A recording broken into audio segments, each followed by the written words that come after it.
And on the coronavirus front, as I just mentioned, positive news on the vaccine front. Johnson & Johnson announced that $1 billion deal for more than 100 million doses. And Moderna is pricing their vaccine between $32 and $37. So for this and more, we're joined now by Dr. Roger Klein. He's a former advisor to both the FDA and the CDC. Dr. Klein, thank you so much for joining us. Hi, Kristen. Good to be with you. So I'm so happy to have you here today, especially as we're getting all this really positive news, given your, experience at the FDA and at the CDC. So, I mean, you're hearing this news on the vaccine front from Johnson & Johnson. You hear it from Moderna, positive news on the efficacy of a vaccine from Novavax. But I have to ask, because when I see headlines like this, I think, oh, that means a vaccine is on the horizon or fairly imminent. But how long of a way is there still to go before we have any of these drugs now on the market? Yeah, that's really the great question. What we're doing right now is unprecedented. We've never moved this fast on a vaccine, and we're showing extremely encouraging results. The government has made enormous investments in these vaccines and has altered pathways so that we can do steps that normally were pursued in steps concurrently. So it's possible we may see results from a trial in the fall. And, the question is whether or not, for example, there could be some sort of emergency use authorization for some populations or some other context where we wouldn't necessarily vaccinate the entire population, especially a lot of healthy people with low risk initially, but perhaps would bring the vaccine out for restricted populations. And I think one of the things is the extent to which FDA is going to adhere to sort of a binary approach with fixed numbers of infections prevented rather than, for example, looking at mitigation. I think right now we need to move forward and try to find out ways to prevent deaths.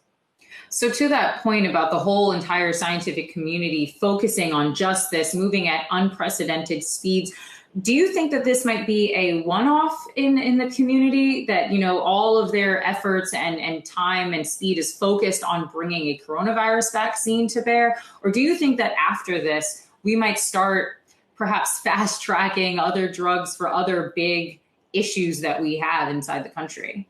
Is this opening up a new mechanism, for drug makers?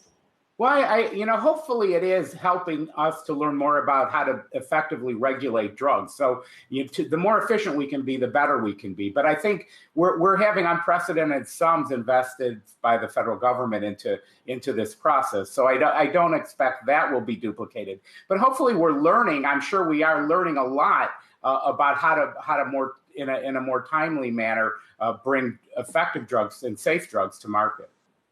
So as you're reading all of this news, as I mentioned, we have Johnson & Johnson, Moderna, Novavax, we have BioNTech. There's so many companies that seem to be coming out with different news about a new drug or a treatment or a vaccine that they are working on. They all seem to have positive news. Do you think that there's going to be a winner, so to speak, in this race? Or are we going to end up in a scenario where we have multiple vaccines and multiple treatments available? Yeah, there could be more than one. I mean, I think that what the government's doing is they're taking a lot of money and putting it, placing their bets on what they view as the best candidates, and they're fostering and helping these companies develop their technologies and bring them to a point of market. And a lot of the expense to this is in the clinical trials phase, and they're doing a lot to help usher this along. So it's anybody's guess. Maybe there'll be more than one. Hopefully we'll have one. If we can have one vaccine that can get out and start saving lives and beat the infection, basically, because this is really a race right now between the infection and the vaccines. We need to develop a certain level of immunity in the population for this epidemic to go away. And a safe vaccine is far preferable to having people get infected. Even though most people won't get sick, a lot of people will still die. I want to ask you about the testing. I had mentioned, a couple of minutes ago that several states, or the governors of those states, are actually in a pact right now to reduce the turnaround time for the results from those tests. Do you think that there needs to be some sort of national or federal effort when it comes to testing? Because I've seen the numbers all over the place. It's 3 days for some, 7 days for others, as much as 10 days for other people. And is this hindering our fight against the pandemic? Well, I tend to think that the private sector is better at sorting these things out than the federal government. And actually, when the government gets involved, it often it tends to divert resources, sometimes not in the best ways. So I think we're best to have the private sector do it. I'm not sure what that pact. I haven't seen it. So, their testing is being done by a number of different entities, some of which are large commercial laboratories, which right now are backed up and are having some turnaround issues. You have testing in hospitals, which I think is more rapid right now. You also have rapid testing, and then you have public health testing, and all of these are different actors that have different considerations. But we have to realize we've done so many tests here.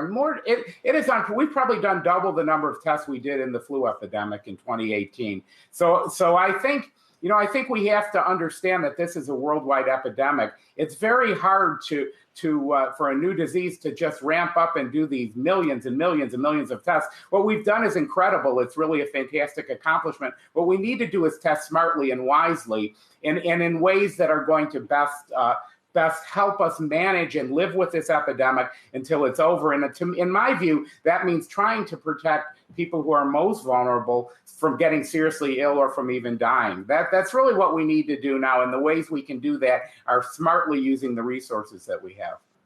Dr. Klein, I want to ask you about the decision that Chicago Public Schools decided to take in terms of going remote. Is that a decision that you think that most public school districts around the country should be making, particularly in some of these states and cities that are seeing these surges and spikes?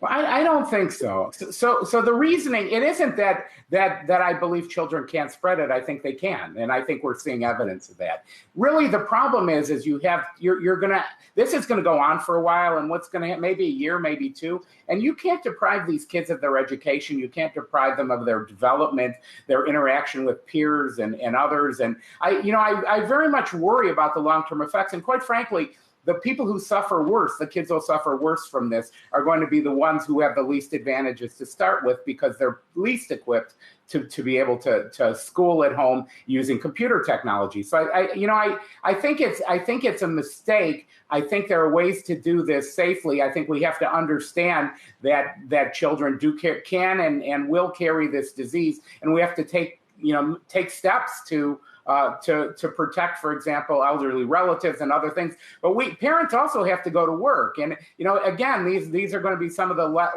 lesser advantaged people who may be prohibited from going to work because they have to stay home with their children. So I don't think it's a good idea. I think we need to learn to live with this epidemic.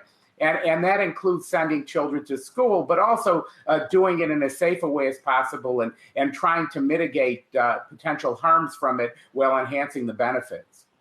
All right, well, we'll have to leave that there. Dr. Roger Klein, former advisor to the FDA and the CDC. Thanks so much for joining us today. Thank you for having me.